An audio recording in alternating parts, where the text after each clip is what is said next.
entrepreneurs and professionals of Tampa Bay. Welcome to your hour for getting the information, the tools, and the connections for elevating your business. Welcome to Getting the Edge with Kelly Wilson. And here's your host, Kelly Wilson. Welcome to Getting the Edge. I'm your host, Kelly Wilson. Thank you so much for being here with us after quite a few months break. Wow, at least 6. It's great to be back in the studio with people, and it feels great. Thank you so much for being with us. And wow, we're in our 7th year now, and again, just so happy to be here. Towards the end of last year, we transitioned to virtual shows, and that's great, but it's really good to be back in the studio and have some of my favorite people with me. So Getting the Edge is brought to you by Edge Media Hub, which was established in 2013 to bring the community together. Edge offers Edge Media, publishing, creative, and most importantly, a community. With Edge, our number one goal is to connect the community to the humanity, the heart and soul of your organization. And we do that through Getting the Edge and our storytelling, and through Edge Business Magazine, our events, and every other channel and outlet that we offer. For more information, check out edgemediahub.com, and you can find out all of the current happenings, our 2021, 2021 promotional event calendar is on the website as well. You can subscribe to our newsletters. You can subscribe to our printed copies so that you'll never miss an issue, and you can have your own copies delivered to your front door of your home or office. And we have our annual partnerships that we're offering 50% off through, I believe, the middle of the month or through the end of February. We want to make sure everybody has an opportunity to take advantage of the savings and yet still have all of the opportunity to get involved and get connected and share your story, build relationships. That's really what it's all about with Edge. Again, so happy to be back in the studio, and I always bring my favorite person back with me when it's any of a first of anything. My go-to, Laura Scott, president and owner of 180 Coaching. Hi, Laura. It's so good to be back. It's so good to see you too. It's been a while. Ditto. It is.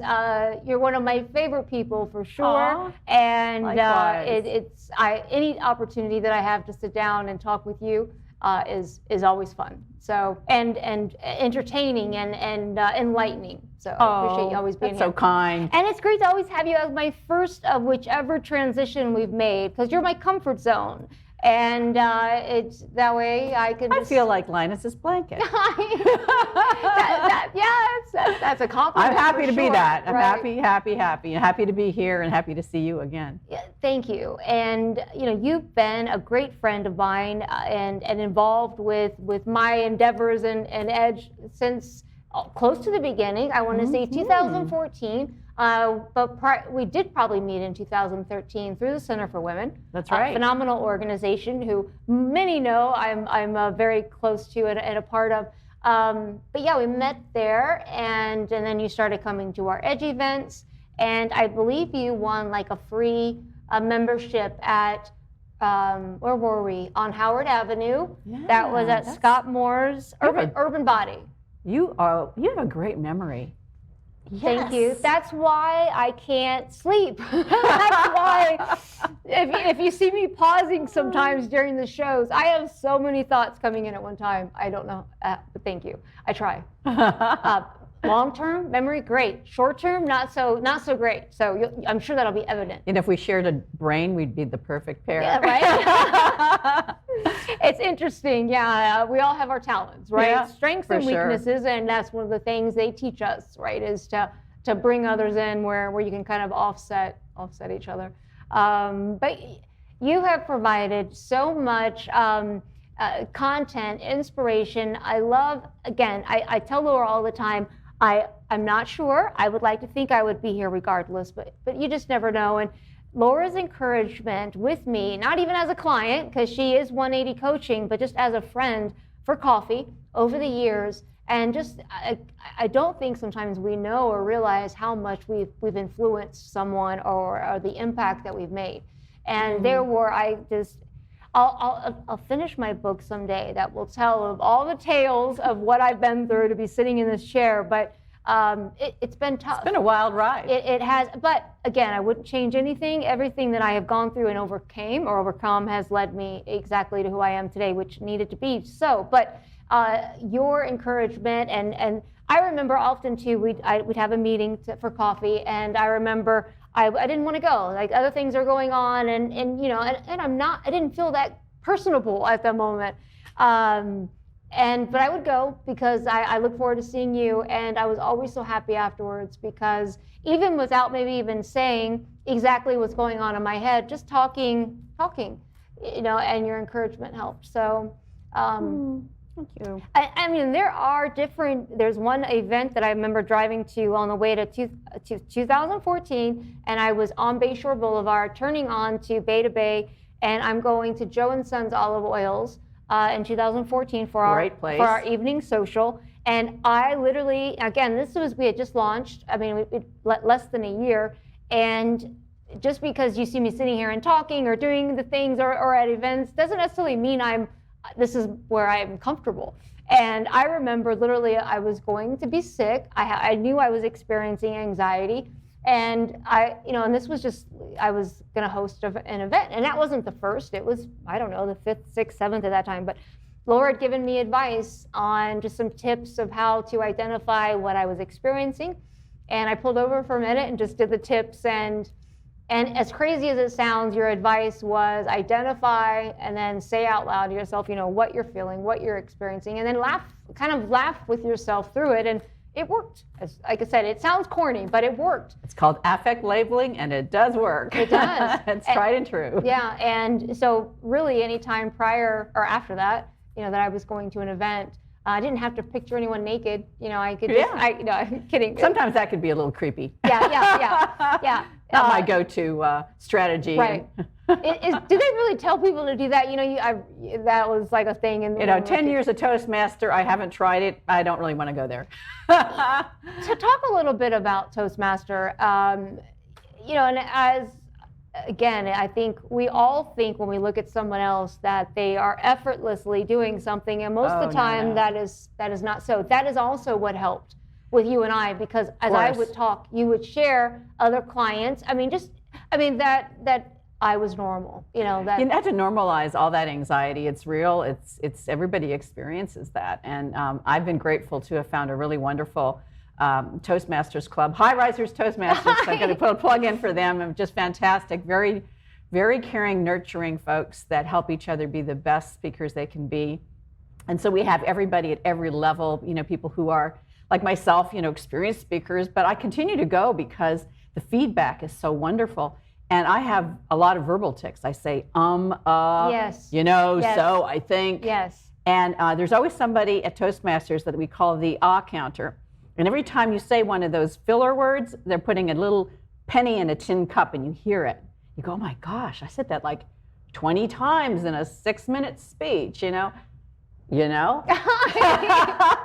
So this is the kind of thing, we're always improving, we're always experimenting, we're always like trying to better ourselves, but it's never finished. The job is never finished. I don't think I'll ever go through my life and get to the point where I don't have an a you know, a so, or some kind of filler word. I just don't see it happening. If it does, it would be a blessing. Yes. But I'm not sure that I'm ever going to be perfect. So I've let go of the perfect and replace that with this is really kind of really good. I'm much better than I was before. So I'm not an athlete. The only thing I really enjoy is golf, but in golf, I'm competing with myself. Mm-hmm. And I kind of feel the same way about my speaking, is if I can get better than I was the last time I was speaking, I'm good. And that's what one of my goals this year is just that, is speaking. Even though we're in our 7th year of the show, and even though, you know, you host events and you do these things, first of all, we can always, you know, become better and be the best version of ourselves. But I would like to get out and speak more over the next so many years, not necessarily now, but I'm okay with a close and small group. Mm-hmm. But the idea of speaking to a large crowd, there's no way I want to do that anytime soon. And obviously I don't want limitations, so I need to work through that. And I guess as a Toastmasters maybe, or something like that, would be a good start.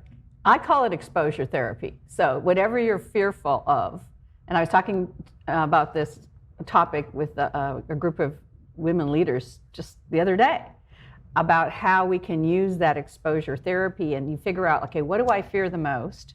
And how do I expose myself to that activity more and more and more until the fear starts to dissipate over that?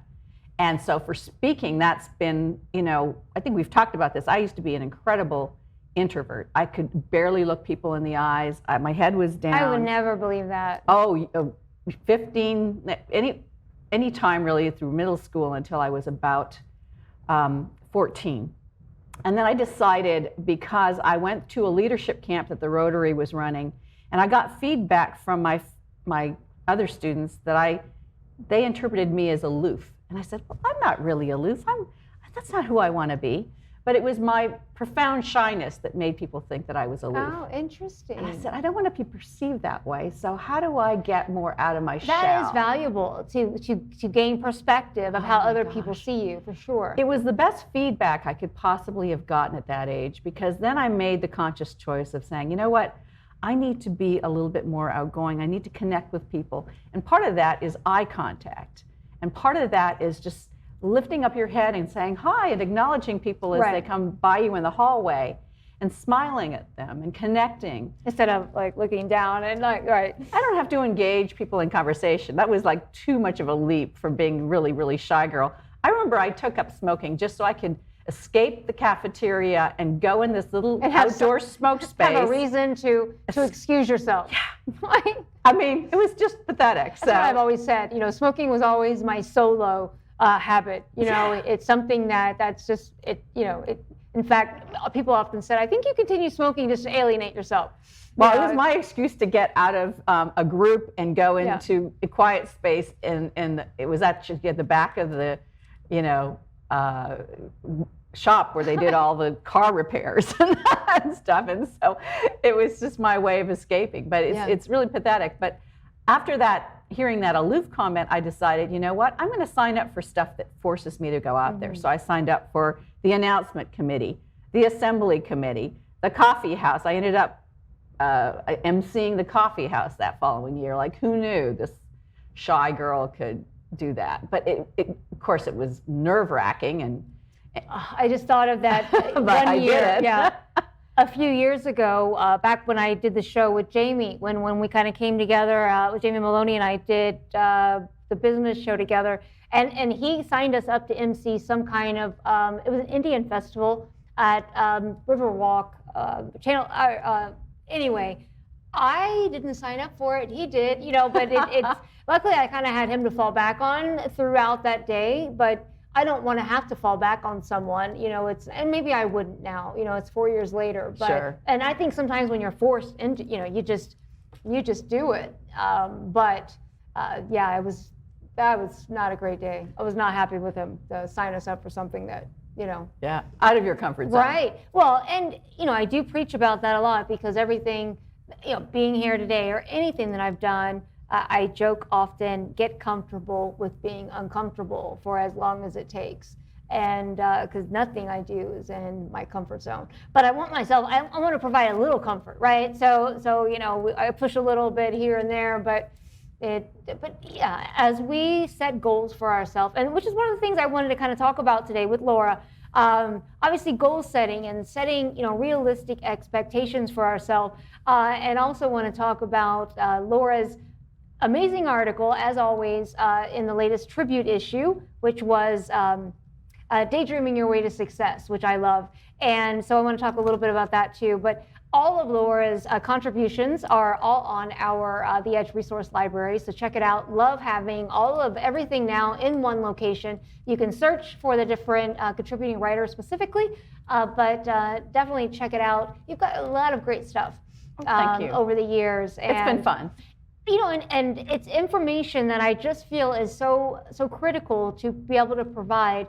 We can show you how to sell or talk about sales and formulas and we do, and we want to tell you how to make sure your team is productive, but we also want to make sure that your mind is right. No matter how successful we may determine ourselves to be, if we're totally stressed and not balanced, I guess, it's just, it's not a good thing. And I have been on this journey of self-discovery and for a decade. I just turned this corner in January of 10 years from when I left real estate and launched my first magazine, which was DI Magazine. That's right. Wow. 10 years. January of 2011 was when I got the idea. April of 2011, we launched it. At that point, I walked away from real estate and just after 14 years and decided it was just time for a new chapter, which is another thing. I think it's so great for all of us to be reminded is that our lives do not exist just with one chapter of things. And those are evident in everyone that sits down and shares our story. So and it's interesting because even with yourself, you were even publishing at one point. I was, yeah. It's interesting with all the different pieces of a puzzle in a sense of the puzzle of our life, that how they come together and form. It's, I'd say one thing, it's looking back now on the last 10 years, and I was always, I think, very hard on myself. And I think I say and a lot. Now you want to drop a penny in a button? I definitely was hard on myself. And we talked about that often. It was very hard for me to, I guess you forecast and see yourself out there. And I think sometimes we don't stop enough to celebrate the small successes. But anyway, turning this corner, in fact, I think Christmas, I even bought like this special, I love this vanilla vodka with this white cream de cocoa, and they're like white chocolate martinis kind of, which is 2 liquors, but with an equal pour, and that's like I don't drink them very often, but so Christmas I did, but I've been celebrating, I swear, for like almost 2 months now, but celebrating my accomplishments and letting myself, and then surviving COVID year, but this year it's taken its toll. But it's amazing when you look at all the things over the last decade that I tried to push, that you want so bad to happen, and you try to push and you push, and you eventually just surrender. At least in my that's what I did, and you just go, but. It's interesting to see things come together, like even pieces that were in the works 2 years into my journey that didn't work out, but those same pieces, here they are back. And I mean, it's really interesting if you stay course long enough that you do provide that opportunity that you can reflect back and see why certain things have happened to allow other things to happen. And if that hadn't happened, this wouldn't have happened. And I mean, you can really, make the map of it, and there's a lot to do with, synchronicity, if you allow it. Right. And synchronicity, there's an element of that is really letting go of the attachment to outcome. Specific outcome. Yes. Mm-hmm. And that's surrendering, in a sense, to be open. And that's very hard for many of us to do. I'm trying to think of the quote, and I can't even attribute to it at this person's name escapes me. There's something about, I wish for this or something better. So, you can expand your aspirational thinking to not just a specific revenue number or a specific, I want to have, 12 employees and I want to be in this building and I want to da-da-da-da-da-da. And I think we can paint ourselves into corners if we get too specific about the goals. And what we really want, and this is how I now goal set, is trying to identify the feeling I want to experience. So I want to feel empowered. I want to feel like I'm making a difference. I want to feel successful, or I want to feel like I've achieved. So rather than specifically, goal set around, metrics, specific metrics, I sometimes advise clients, and I've done this forever, is I want to feel this. So what is going to bring these feelings about? Right. Is that right? Okay. Right. So I know that from my value system, I like to have freedom of choice. So I want to feel like I have agency and the ability to choose from a menu of things. I don't want to be forced into one option. Right. One option scares the heck out of me. Right. It's not where I want to be. Right. And I don't want to be put in that situation where like they go, Laura, you have no choice but to do this. I'm going like, I'm get the heck out of here. That is so not my value system. And another thing for me is simplicity and tranquility and trying to simplify things and not trying to make things more complicated than they need to be. Right. And that can be difficult too. Oh yeah, you can, so my house of cards is not this big multi-story like crazy thing. My house of cards is just like maybe 5 cards, and I'm happy with that little house of cards, because I feel like the taller you build your house of cards, the more dangerous it is. Like one little thing could go wrong and it all comes falling down. And so simplifying my business model, simplifying things that I can control that are in my, letting go of what you can't. Letting go of what you can't control and focusing on what you can control. That's part of what my goal setting is making sure that, that the goals are lofty, but achievable. Yeah. And totally within my lexicon of control. Well, right. And I think that is what is so critical about setting realistic expectations for ourselves. So obviously we're in a new year. Many of us set, I don't like the word New Year's resolutions. I always said New Year intentions. For a while, I think I broke away from them, and now I don't do them. I mean, we all look at goals, I hope, of a strategy of what we want to accomplish or overcome or whatever it might be for the year. But intentions or resolutions I don't do. But it is a matter of setting yourself up to succeed versus setting yourself up to fail. And I don't even think sometimes we realize that we do that. But I mean, you just got to be honest with yourself. I guess that's what it's about. So excited just with, again, going and reflecting back on this decade and just kind of where we've transitioned to. For years, I've talked to you about wanting to do kind of my side, another endeavor that was very close to my heart, that where I wanted to help.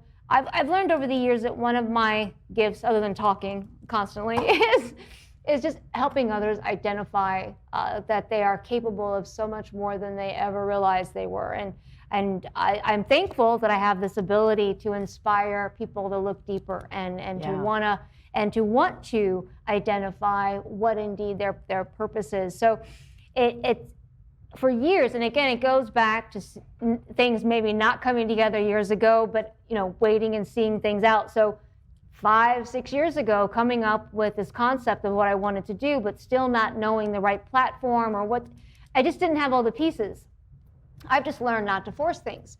I just surrender to what happens, and all of these other pieces that I've incorporated or invented or created over the years have just kind of, they're just little tabs, that you'll reference back. But over the summer, I read a book, and it really changed, and it just a light bulb went on. And I think that's one of those great moments. And I remember that even in my real estate world, sitting in an awards ceremony in like January with Smith & Associates, and that light bulb going on saying, I'm going to start my own magazine. It's almost dangerous when you get these light bulbs. But I knew this was going to be a big undertaking once I finally decided what I wanted to do. And I had to commit to 6 months probably of putting the business together and the plan. And I remember often, so I would set milestones for myself to finish, because not only did I have that going on, I still was running my other business or taking care of family. So I don't want anyone thinking, well, I have an excuse, I've got kids at home, or I've got this, and we all do. We all have those responsibilities we're taking care of. But I remember often and that morning I would sit down, and literally it was almost painful at the thought of how much work I had to do today. But not just that, it was all the months that still followed. And literally, I wanted to cry, and it was almost painful. And you talk yourself through it. And you hear this voice saying, all right, well, just stop. Like, what are you doing it for anyway? Who wants to do this for this long? You're not going to do it anyway. It's not going to work anyway. It's going to fail anyway. I mean, you've got all these things running through your mind, and everything is telling you to stop. But you don't listen. And once you've, I think, overcome that, that's the message you give back to the voice in your head. You know, that, hey, we've already been down this road. I know what happens if I actually see it through. And I tell you what, 6 months later, when it's done and you've got a product or a business, and having overcome all of those self-objections, and we call almost self-sabotage, right? Yeah, we call them ants. They're automatic negative thoughts, and our brain is so negatively wired for that. And so there's a couple of things. You either call them ants, we call them gremlins. It's that negative self-talk that will talk. And it's a constant presence. It's never really going to go away. So you really have to manage that. And you go, yes, it's almost like somebody who's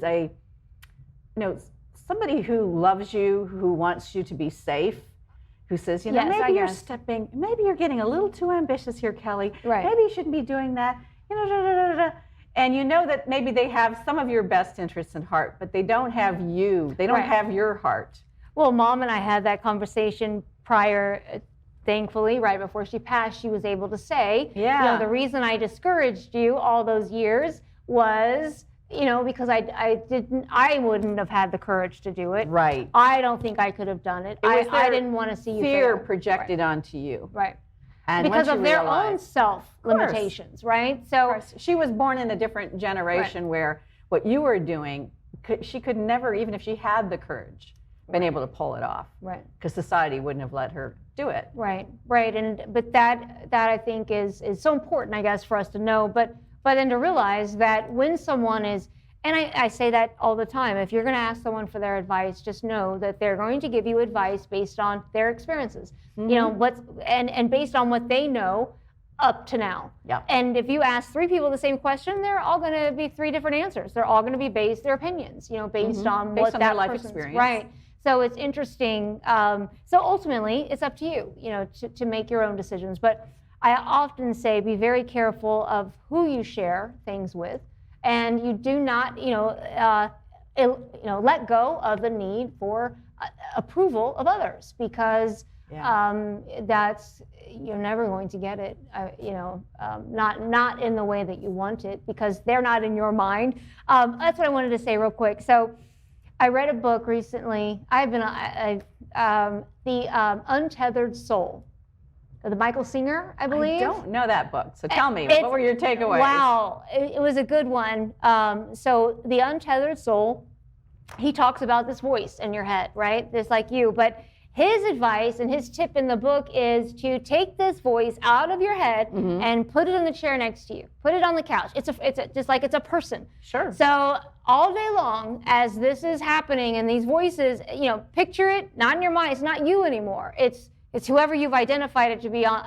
And eventually you are like, shut up, and you're done. And it really is a way to look at it a little differently. And really, from his perspective, it's not you. It is just this brain that you're, anyway. Great book. I did enjoy it. Great advice. Yeah, and you want to externalize that voice rather than internalize that voice. And it works, because as soon as you don't see it as you telling you these things, and you see it as whoever you might, then it's just this person that doesn't even know you, really, whoever you've identified. It could be, I'd consider that voice sort of the brain artifacts of everybody who ever was a naysayer in your life. Right. That kind of got in the way of you imagining the best case scenario or pursuing your aspirations. There's always going to be people that will say things that will discourage you, that know nothing about you. Right. Or maybe just don't understand your thought process or where you're thinking or where you're going with it. So. Well, and it's so true. Like, even, one of my favorite quotes is Martin Luther King. You don't have to see the whole staircase. The first step in faith is just taking a step. But, it is okay to go after, a dream or an idea that only you have and that no one else can rationalize. And I think sometimes, we seek the opinions of others because obviously we don't want to make a foolish mistake and do something. But but still, you have to be very careful of who you're asking, because if I told you how many people told me I was crazy and that I would not, I mean, here I am a decade later and I'm still here. It's, and thriving, and growing and trying to figure things out and make things happen along the way. But had I listened to everyone else, I wouldn't be here. I always say to myself, and I say to my clients, there are no mistakes, only course corrections. Yeah. We are going to make mistakes. And a wise person in business and in leadership is always going to say, no, you can course correct from here. You can have a misstep and course correct. And I think that is what's so important. And again, I think sometimes we think that everybody thinks the same way we do, because that's just how we assume, but they do not. And most people think differently, and it goes back to my mother being from a different generation, and then Sure. Women. A lot of times it's very hard for people to understand, because it's different cultures, different upbringings, and different realities. It's so outside of their experience Yeah. that they can't conceive of it. It is nice when you can try to put yourself in the other person's shoes, but you get there when you get there. I think that takes a lot of time and mental practice as well, and just, I guess, a certain amount of compassion to where you care enough to really try to identify with how someone else might feel about any particular situation. I don't know, right? I think we can only control what we can do and how we think, and we really can't control other people. No. So unfortunately, or fortunately, we just have to move on and trust our gut and follow our values and our aspirations. And just stay true to you, and that's really all we can do. And again, just stay course, so that you have that opportunity as well, to reflect back and see why things. And I just think I just would love everybody to be able to experience that. I think often too many do not get to that point because they stop before they get there, and not necessarily because they want to, because everyone else is telling them that that's what they should do. So. Again, one of my favorite articles in the recent issue was Daydreaming Your Way to Success. And this just goes back, again, it's different generations. I'm still under 50, 48 now, but again, my entire life being told not to dream, get my head out of the clouds. As I've done so much work this last decade on myself and my discovery of inner being and inner self, I've realized that, first of all, I have always tried to meditate in some way, and you sit down and I cannot quiet my mind. But I found, and after reading a lot of different books, that my daydreaming that I would do on this regular basis is a form of meditation. It is. When I'm daydreaming, I'm visualizing dreams that are not far-fetched, like I'm going to be, the Queen of England. Obviously, that will never happen. But they're ideas that, and granted, I mean, my first dream was I wanted to be a vocalist, like Mariah Carey or somebody, right? Well, I have no voice. So that's not going to happen. So, I mean, yes, we have limitations, but I think, those dreams are there for a reason. And I think they reference it as positively fantasizing, in a sense where you can then create, the dream in a sense, but then also design strategy in a sense too. I call it just positively priming your brain for future success. That's great too. Because you really have to, if your brain cannot imagine it, then you cannot accomplish it. Because your brain has to be a critical partner in your ability to realize that dream. Right. And if your brain is, as you were talking about, just being there, then that's not the partner you want in your new business. Right. So really thinking about, some questions that when I was as I said in the article, everything I've done that I've ever felt proud and accomplished around started out as a daydream. It started out as me thinking like, wow, wouldn't it be cool if I could do this and this and this, and this makes me happy. And so there are some questions that are in the article, I'll just share a few of them with you, that I think are really important to ask yourself as you are just maybe to start that daydreaming process, because some people go, I don't even know how to daydream, But yes, I mean, sometimes it starts with a question. So the question that I love, that I often will talk to my clients who are business owners or business leaders, is a great aspirational question is, if you had all the resources, like all the resources to truly respond to the needs of your customers right now, what would you be doing? And this is a great COVID pandemic question.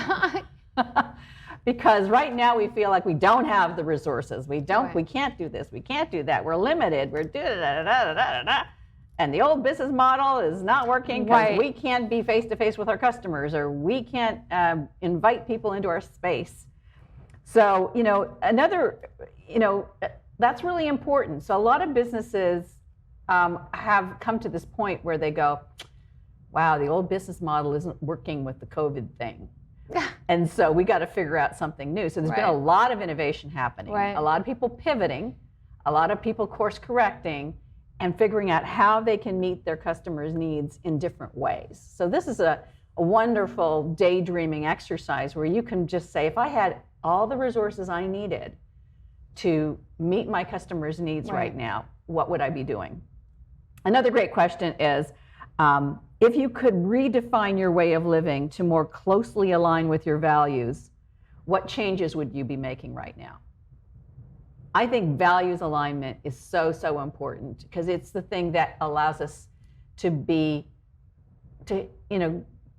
push through the rough bits. How often do you think people actually know what their main core values or their personal mission statements are, or what they stand for as a person? If you haven't done a values clarification, I would definitely highly recommend it. It's basically, you'll find them if you just do values clarification, Google it, there's usually a list of values that you can choose from. What I generally suggest people do, I do this with every client, it's the first step in a coaching engagement, is I ask them to choose 10 of those values, and then from those 10, choose the top 5. And these are what I call the non-negotiables. These are the things that if you're not aligning with those values, you're going to feel a little discomfort. Right. You're going to feel weird. You're not going to feel fulfilled. I don't think sometimes we realize that that's what it is either until later when we realize that maybe we're being pushed into a certain whether it's how you're treating someone or whatever the demands, I guess, of a job or something might be that just don't line up with. And it's not going to be that every opportunity is going to align with all of those top 5. Right. But you want to make sure that they're maybe honoring 1 or 2 of those top 5. So I create yes/no lists with my clients, for myself as well. So, as I'm planning for the next year, I'm going to say, what am I going to say yes to? Well, I'm going to say yes to this because it aligns with my value. I'm going to say yes to these opportunities because it aligns with my vision of where my business is going. Or I'm going to say yes to this because it brings me joy and happiness. Right. And I'm going to say no for the opposite reasons because it doesn't align with my values. It's not fun. It's not where my business needs to go. It could be an interesting distraction. It could be a little rabbit hole. We have a lot of those shiny objects around, right? That we chase for a while and we go, well, why the heck am I doing this? This is a distraction. It's not a business plan. So being really clear about where you want to go. Right, absolutely. And going back to attaching to that feeling, what do I want to feel when I get there? Right. Is important too. Well, and that actually goes into kind of where my passion lies with my Grit Coach, which is my latest endeavor. But it's really about identifying, or we call it discovery. And actually, I call it rediscovery because I feel like you already know initially. But then I think too often family and society and friends and spouses, there's so many outside forces that most of us cannot tune out. They become, and in fact, it's interesting as you talk to people sometimes in different sessions, I think sometimes people think they want something, but it's not even what they want. It's something they've heard forever that somebody else wants, that then they realize that's not even what I wanted. Like, why am I doing this? It's an externally motivated goal. It's not an internally or intrinsically motivated goal. Right. And that's what coaches do a lot, is we try to differentiate between the two. And they go, is that an internally intrinsic goal, or is that somebody else's goal, or somebody else's society inflicted, or something, what you should do. Right. Well, everyone has an opinion of what they think we should be doing. Of course. Right? So especially if you have a spouse and you have family. I mean, granted, that family, you are lucky if you have the family. I don't have my parents now, But so, and when I do realize the importance, but as the more family that and the more people you have in your life, the more mouths that you have to hear or opinions, right, on what you're doing. It goes back to the old saying, too many cooks in the kitchen. Right. It's interesting, but again, it's a blessing, to have those as well. So I don't know. So beyond that, I mean, if you're chasing the values and you're chasing the joy and you're chasing what you want to feel ultimately at the end of this, then the goals become what gets me to that feeling, what gets me to alignment with my values, what gets me to experience the joy, what allows. So another value I have is I'm a continuous learner. So knowledge and wisdom is a high value for me. So what I want to do more of as my business evolves is to learn more, sort of be the leading edge of coaching. And so that's why so much of my new learning is all around the neuroscience of coaching, and because there's so much good information that's coming up from brain studies about how we can help people really rewire their brain for happiness and success. Because, as I said before, we have inherited this prehistoric, negatively biased brain, and we need to actively rewire it to allow it to be partnering with us in the success and positive outcomes that we want to achieve. And I don't even think that we realize that this is like a job, like that it's a thing, and even. We were talking. I drive my poor kids crazy, but I'm always trying to get them to look at things just a little differently. And mindset is everything, and how you look at things. And if you just shift the way, I have this little mantra of my own. If any negative, if the self-sabotage talks come in, any negative feeling, anything. I immediately, in my mind, right now, the main thing for me is peace, love, and prosperity. That is mine. So that's my mantra, peace, love, and prosperity. I have trained myself over the last months now that what is odd is that I can get a feeling, like, I don't know, maybe you walk in a room and it's dark. And then, it's any kind of negative kind of, but I'm saying that in my head before I've even really realized that I'm having this feeling. Yes. Right? It's crazy. So all of a sudden I'm saying peace, love, and prosperity, and I'm like, why are you saying that? What I'm not even catching up with, because it's a feeling. It's not kind even of like just a mantra. thought. Yeah. It does work. But it's amazing how you train yourself, but it like anything that we do, right? Like athletes, you even mentioned athletes and different things. No matter what we do, it's a matter of it's practice. We're not perfect at anything. Well, speaking of daydreaming, athletes, functioning at a high level, daydream all the time. They're envisioning. You'll see the gymnasts, before they get on the mat, they're imagining their floor routine or they're imagining their vault. Right. So it has to kind of exist in your imagination before your muscles and your body can execute. I don't even see how you could otherwise. Everything that I've done have come from my daydreams but again, unless I talk to you or someone of your knowledge, or read books where they talk about other leaders and just some brilliant people that daydreamed a lot, but you'd think that I was the only one. I would think something I might better not admit that but we all, if we would just verbally talk about some of these things, which is why I think there's an assumption or maybe a myth about very successful, accomplished people that, they were in the lab like, Edison, constantly slaving over their little lab projects, or, Einstein was constantly working on his, formulas and his mathematics and physics and things. But in reality, when you actually see the life stories of these amazing folks, Einstein took a walk in the woods every day. He took literally like a 30-minute walk in the woods to daydream.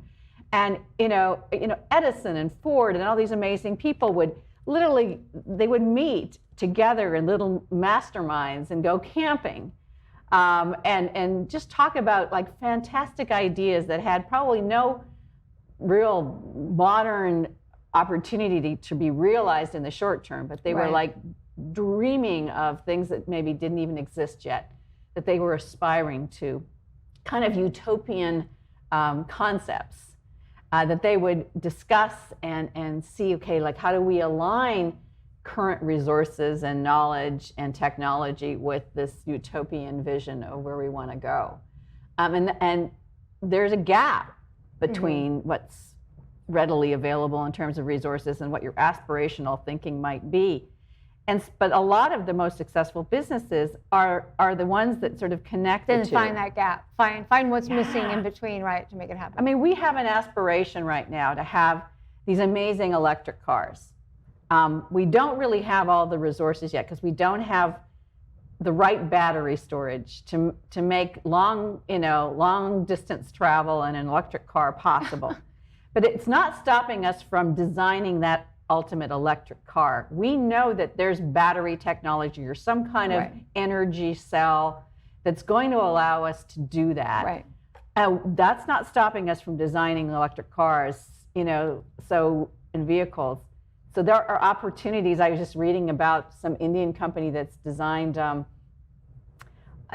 car that runs on water. I haven't heard that one yet. Yeah, I mean, it's just like, okay, so it's no fuel, it's just water, and so I'm like always excited about those opportunities. So I think the aspiration comes first. We want to have zero emissions vehicles in this amount of time. We don't know how exactly we're going to get there, right.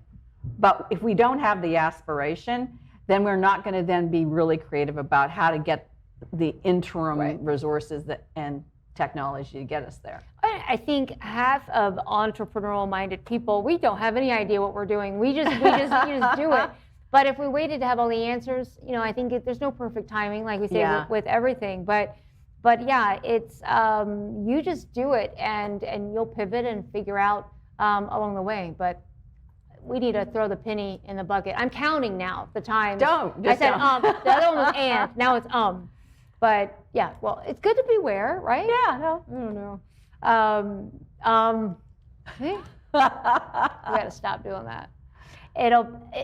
I totally recommend daydreaming, and I've even told my kids that. And I think, what mother initiates or encourages daydreaming, but I always, I want them to dream, and I want them to realize that, and I believe that that's where it all first takes place. You have to. Well, when you think about yourself, and you think about yourself as a kid and what you played at, when you were 3, 4, I always thought, because I didn't know there was such thing as a coach. When I was a little girl, I wanted to be a teacher. So I had stuffed animals arranged around a little bedroom, and I had lesson plans, and I had all kinds of, every little character had a personality and a name and what they wanted to do. And I had a Raggedy Ann and a little donkey and a piglet, and they were all just this cast of characters. But I remember like having so much fun. I didn't have an overhead. Remember those overheads that projected on the screen? Okay, that was what was used in the classroom back in the day. Well, I didn't have one of those, so I literally got some film with a felt marker and put flashlight behind it and projected it on I had a big chalkboard. Yeah, I mean, so like you had all kinds of cool things, and but who knew that eventually that aspiration would get me to a point where I am in a position to train and leadership development and give presentations and but I think if you think about like I don't have anything to aspire to, like what am I going to do? Go back to like 3, 4, 5. Yes, right. And go back to what was that little kid dreaming about. Right. And tap back into that. Exactly. That childlike. So I guarantee mindset. you, Elon Musk and Richard Branson were probably dreaming about spaceships. Right. And their parents would go like, what do you mean spaceships? Like, they're not going into the moon. Yes, they are. Well, and you have. Again, it's so hard for those people around those people at that time to even see the possibilities because it goes back to what we said all along. I mean, because they're stuck in their own mindset of their experiences and that doesn't exist. So it's very hard for people to sometimes see outside. And you mentioned, future trends and being able to constantly keep a lookout for how we how our trends are changing in our industries, because being able to forecast that. And as you have heard some of the stories just about some of the businesses that I guess maybe had some minds on staff that could foresee some of the issues that were coming, that might have a little more experience with, diseases, that knew, this is gonna, we need to start making action. It's like now. Apple and Steve Jobs. They were inventing things that you didn't even know you needed yet. Yeah. And so that's like getting ahead of what the anticipated desire or need would be. That's like I was in an Uber the other day. Like that concept still blows me away. It's just technology today. Is really, you don't have to call your brother or your cousin to come pick you up anymore, and try to say, okay, Yeah. I'll babysit your kid if you pick me up right now. I needed to coordinate dropping my car off with a mechanic, and it's just like, and even with Uber, because I just really, I've used it as I've traveled, but not locally. I got friends around, somebody could, but by the time you call and reach out, it's just much easier to use the app on your phone, right? It's just technology. It's crazy. How do you see our year unraveling? Unraveling or unfolding? Both. It seems like both, right? Absolutely. So I think COVID gave us an opportunity to sort of press the pause button and get out of a lot of old habits that maybe weren't working for us. Right. So my favorite Ting, two words. ting. I think it's going to be fun to see what we come out of this with and what we end up doing with COVID and how we respond to what's going to be different needs and different ways to engage and different ways to engage with our customers, but also different ways to engage as people. And so some of the habits that we've developed during this time, I'm not sure we're going to undevelop. Right. It'll be interesting how we incorporate a new normal. Just norms about how we shop, norms about how we plan a trip, norms about how we protect our health. Right. All those things, I think, are going to be forever changed or modified because we had the experience of living through a pandemic. I know, I never would have thought that would exist in our lifetime, but I agree, and it seems as if so many people that we've talked about in the different magazine or interviews, they all welcome the pause. Yeah. And in fact, in our latest tribute issue, check it out. You can read the digital issue, it's free online, or you can subscribe to get your custom printed copy delivered directly to your home or office. But amazing stories of hope and determination and resiliency, really. All of the small business owners that we featured all had stories, how they overcame, and really all had setbacks in the beginning that really would have taken them out of business had they not, but they pivoted, and again, they course corrected, as you would call it, and they're a success now. So definitely a lot of stories of inspiration. So again, check it out online, and make sure you get out and visit some of the business owners too. Such a great group, but a lot of great stories, but we all have a story. Yep. We've all been through something, and we're all going through something, and we always will. Sometimes, as things start to go well, and you're almost scared to say, everything's so good, but I almost have, so I'll say that, but then I'll also say, but I'm aware, I'm sure there's still going to be many curves, and bumps ahead, but you get to a certain point, which a couple of the business owners in this also said that once you get to a certain point where you continuously overcome, you're gonna be fine. So you don't really lose sleep, or stress the way you did, in your earlier years. So, yeah, it comes back down to my favorite core belief, the one I hold true for myself, is whatever happens, I can handle it. Yeah. I don't know what's going to happen, but I do have the confidence now, having been through a lot, that I've handled a lot, and I'll figure out a way to handle it. It may not be pretty. I might lose something. I might lose my health. I might lose a friend. I might lose a limb. I don't know. But, I have enough inspirational stories like these and people that have gone before that can teach me how to be resilient through it. So, well, I'm so excited. Again, you are one of my favorite people in the whole world. I just I love you dearly. Well, you're an inspiration too, Kelly. So, I know you point out to these wonderful people on the cover, but, if it weren't for you, we wouldn't be here. So I thank you. appreciate that. I appreciate that very much. But it does mean a lot. It means a lot to have you here and, just so many moments that I remember of encouragement, over the years. I appreciate that very much. So my pleasure. Yeah, it's, and we got a lot of good more memories to create, right? Absolutely. And we'll just keep doing that. You can check out and find out more about Laura Scott at 180coaching.com. And I'm very excited to announce, I think by the time this comes out, we will have announced prior but very excited to include you in our second annual celebration of women. It means, so honored. Laura, it would not be complete if you were not a part of it. And I think I joked with Laura, this is for me. I want to, it really does. It means a lot to me. So much. And that's really what this opportunity is about too, is the opportunity to highlight those that have touched my life in such a way. And I'll pay it forward.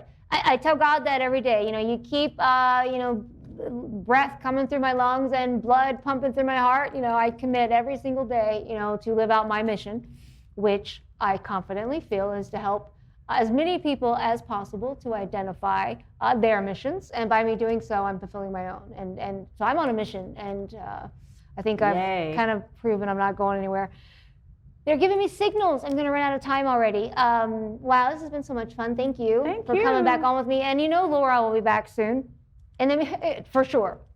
In the meantime, check out edgemediahub.com, subscribe to our newsletters, subscribe to our magazine. Our second annual celebration of women is coming up in April, and we've got advertising and sponsorship opportunities available. We hope so much we can have a first event in quite a while in April. We'll see. If not, we will have 3 big events, even if they're all in the last quarter of the year. I don't know.